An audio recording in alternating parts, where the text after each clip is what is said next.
Hi guys, it finally stopped raining, so I was able to come outside to show you another activity you can do. We love to use chalk at school. We don't have any pavement on our playground, but what we do is we use the chalk on the side of our building on the bricks, so you can feel free to do that at home also if you don't have pavement to draw on. So I'm going to show you a couple of things that you can do outside with your child besides just drawing. There is a way that we can bring academics into it and make it a little bit more fun for them.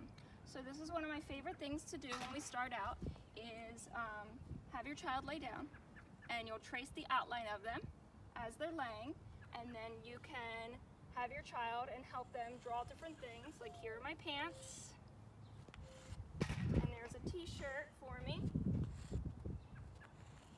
can add a big smile, my nose, my eyes, and my hair, of course.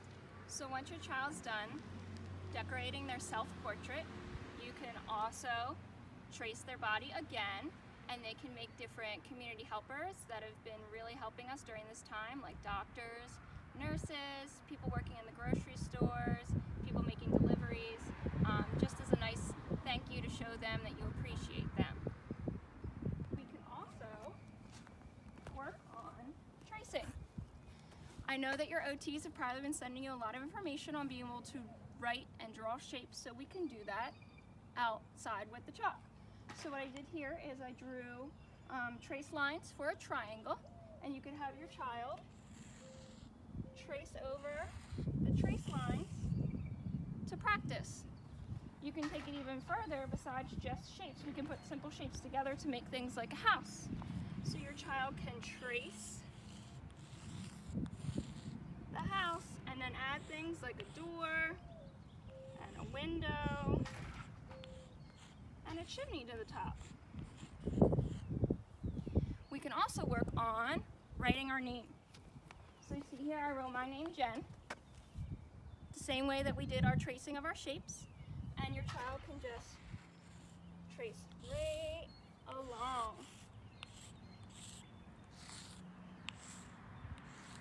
Like that.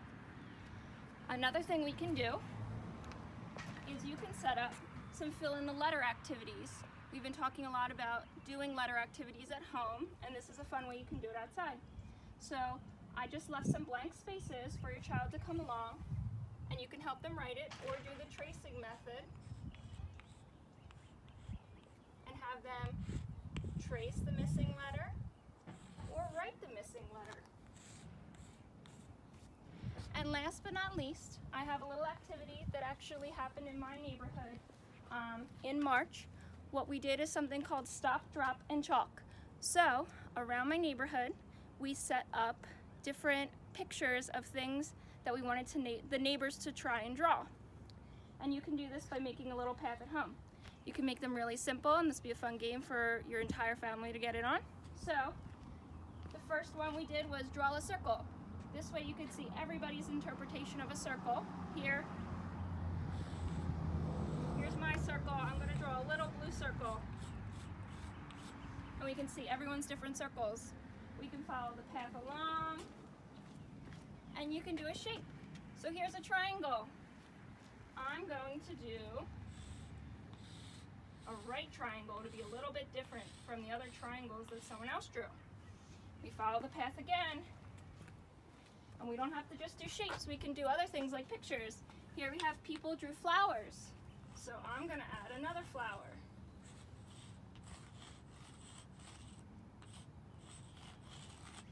And last on our trail, we're going to draw a picture of ourselves. So I'm going to draw a picture of me. All right, and there you have it. I hope you guys enjoy some time outside once it stops raining. Have a good one.